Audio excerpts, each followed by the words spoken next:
Hello everyone. आप सभी का स्वागत है फिर से एक नए वीडियो में। इस वीडियो में हम क्लास 10th का एक इम्पॉर्टेंट टॉपिक लेकर के आए हैं जिसमें काफ़ी ज़्यादा कन्फ्यूजन होता है बच्चा लोग को। जैसे कि आप देख रहे होंगे मिथ इथ प्रोप ब्यूट पेंट, कब कहाँ पर कौन वाला लगता है, कितना कार्बन रहने से क्या चीज़ होता है, ठीक है ना। कब एथीन पढ़ाता है, कब एल्काइन पढ़ाता है, कब एल्केन पढ़ाता है। इन सब सारी चीज़ों का डाउट आज की इस वीडियो में आपका दूर करके जाएंगे। तो चलिए इस वीडियो को शुरू करते हैं। देखिए इस वीडियो का टॉपिक है हाइड्रोकार्बन, ठीक है। सबसे पहले आपको ये याद रखना है कि हाइड्रोकार्बन मुख्य रूप से दो प्रकार का होता है। पहला संतृप्त हाइड्रोकार्बन और दूसरा असंतृप्त हाइड्रोकार्बन। इस वीडियो में पहले हम संतृप्त हाइड्रोकार्बन के बारे में पढ़ेंगे। संतृप्त हाइड्रोकार्बन का मात्र एक प्रकार है जिसका नाम है एल्केन, ठीक है। और इसी एल्केन के बारे में संपूर्ण जानकारी आज की इस वीडियो में हम आपको देने जा रहे हैं। देखिए एल्केन किसको बोलते हैं? तो वैसा हाइड्रोकार्बन जिसमें एकल बंधन हो उसे एल्केन कहते हैं। देखिए वैसा हाइड्रोकार्बन, हाइड्रोकार्बन मतलब जिसमें हाइड्रोजन भी हो और कार्बन भी हो, ठीक है ना। तो वैसा हाइड्रोकार्बन जिसमें एकल बंधन हो, तो जैसे कि C2H6, ये ऐसा अगर जो सूत्र आपको दिखे तो यहाँ दो ठो कार्बन है, तो एक कार्बन और एक कार्बन यहाँ पे। तो कार्बन कार्बन के बीच देखिए यहाँ पर एकल बंधन है, ठीक है ना। एकल बंधन के द्वारा कार्बन कार्बन आपस में जुड़ा हुआ है, ठीक है। और यहाँ पर हाइड्रोजन इनके चारों ओर रहेगा, ठीक है। तो जब कार्बन और कार्बन के बीच एकल बंधन रहेगा, ठीक है, तो उसी को हम लोग बोलते हैं एल्केन, ठीक। इतना तो आप समझ गए हैं कि एल्केन किसको बोलते हैं। इसका सूत्र देखिए क्या होता है, CnH2n+2, ठीक है। देखिए यहाँ n का मतलब है कार्बन का संख्या, ठीक है। और यहाँ भी n का मतलब है कार्बन का संख्या, ठीक है।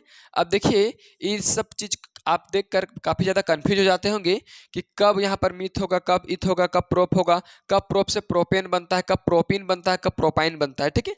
सारा चीज आज ही की इस वीडियो में आपको दूर करके रहेंगे। देखिए सबसे पहले आपको ये याद रखना है कि इसको हम लोग बोलते हैं कार्बन चेन, ठीक है। अगर एक कार्बन रहेगा तो मिथ, दो कार्बन रहेगा तो इथ, तीन कार्बन रहेगा तो प्रोप, चार में ब्यूट, पांच में पेंट, छह में हैक्स, सात में सेप्ट, ठीक है ना। इस प्रकार से आपको याद रखना है, ठीक है। अब देखिए इन सब चीजों को इन फॉर्मूला के साथ अटैच करके आपको हम दिखाते हैं।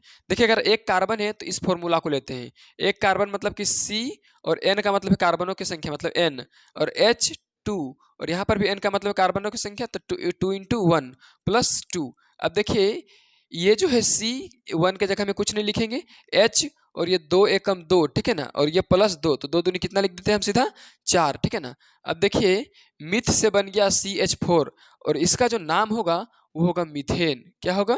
मिथ से बना मीथेन, क्योंकि देखिए एल्केन है तो जितना भी आएगा वो एल्केन, एल्कीन, एल्काइन, एल्कीन इस तरह से होगा, ठीक है ना। तो देखिए यहाँ पर मीथेन बन गया, और इसका संरचना सूत्र क्या होगा, तो C एक ठो है तो एक ठो C लिख दिए, और हाइड्रोजन कितना है 4, तो इसके चारों और हाइड्रोजन हम इस तरह से बैठा देंगे, तो बन गया आपका ये CH4 का संरचना सूत्र, ठीक है।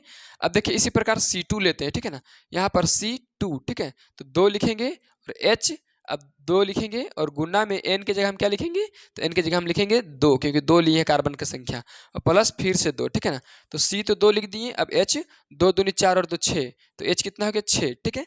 तो C2H6, अब इसका नाम क्या हो जाएगा, ये बना था मीथेन, तो C2 रहता तो क्या बनता है, ईथ होता है, ठीक है। तो ये बनेगा इथेन, क्या बनेगा, ये हो जाएगा आपका इथेन। इसका संरचना सूत्र क्या हो जाएगा, 2 ठो कार्बन है तो एक ठो कार्बन यहाँ और एक ठो कार्बन यहाँ, और हाइड्रोजन 6 ठो, 1 2 3 4 5 6, इस प्रकार से, ठीक है ना। आपको इन सभी जगहों में हाइड्रोजन को लगा देना है, यानी कि बैठा देना है, ठीक है। ये तो 2 ठो आप देख लिए। इसी प्रकार C3 होगा, C3 होगा तो क्या होगा, C3H होगा। उसके बाद देखिए यहाँ पर 2 लगाएंगे, 2 × 3 होगा +2 होगा, ठीक है। अब देखिए C3 होगा, H 2 तिया 6, 6 और 2 8, तो H हो जाएगा 8, ठीक है। अब देखिए इसका नाम क्या हो जाएगा, ये हुआ था मिथ से मीथेन, इथ से इथेन, प्रोप से हो जाएगा प्रोपेन, ठीक है ना, प्रोपेन, ठीक है। ये हो गया आपका प्रोपेन। अब देखिए इसका संरचना सूत्र क्या हो जाएगा, 3 ठो कार्बन है, 1 ठो 2 ठो और 1 ठो 3 ठो, और इसके चारों तरफ दीजिए आप हाइड्रोजन, ठीक है ना। ध्यान दीजिएगा कि कहीं पर भी लाइनिंग 4 से ज़्यादा नहीं होना चाहिए, 1 2 3 4, 1 2 3 4, कार्बन में कहीं पर भी लाइनिंग 4 से ज़्यादा नहीं होना चाहिए। इन सभी जगहों में आपको हाइड्रोजन अपने से बैठा देना है, ठीक है ना। हाइड्रोजन इस सभी में बैठाना है। ये तो हो गया C3 का। उसी प्रकार से C4 का हम देख सकते हैं, तो C4 अगर रहेगा तो H क्या हो जाएगा, 2 × 4 + 2, फॉर्मूला के साथ इसको हम लगा रहे हैं, ठीक है ना। तो देखिए C4 हो जाएगा, और H 4 दूनी 8 और 2 कितना हो जाएगा 10, ठीक है। अब देखिए 4 ठो यहाँ कार्बन है, 1 2 3 और एक 4। अब चारों तरफ इसके हाइड्रोजन बैठा दीजिए। इसका यहाँ पर ऐसा दिया हुआ है, इसका मतलब चारों तरफ इसका हाइड्रोजन बैठा हुआ है, ठीक है ना। इतना हो गया। तो यहाँ पर देखिए इसका यही वाला संरचना सूत्र है, ठीक है। अब देखिए ये तो C4 का था, आप इसका एक बार स्क्रीनशॉट ले सकते हैं क्योंकि स्क्रीनशॉट बहुत ज़्यादा इंपॉर्टेंट है। आप बाद में इसको देख सकते हैं अच्छे तरीके से, ठीक है। यहाँ पर देखिए ये तो हो गया एल्केन के बारे में। अब चलिए एल्केन को छोड़ करके आप मतलब एल्केन को पहले आप देखिए कि ये सब सारा चीज़ आप बना सकते हैं। C4 तक हम बना दिए। आप C5 पेंट से पेंटेन, हेक्स से हेक्सेन, सेप्ट से सेप्टेन, ऑक्ट से ऑक्टेन। यहाँ 9 नंबर में अगर C9 रहेगा तो होता है नोनेन, ठीक है ना, नोनेन होगा। फिर अगर C10 रहेगा तो हो जाएगा डिकेन, ठीक है ना, डिक से होता है डिकेन। इस प्रकार से आप देखिए एल्केन के बारे में सारा जानकारी आपको दे दिए। इस वीडियो में सिर्फ एल्केन के बारे में ही हम आपको बताएंगे। एल्कीन और एल्काइन के बारे में इसके अगले वीडियो में, क्योंकि वो असंतृप्त हाइड्रोकार्बन है इसलिए।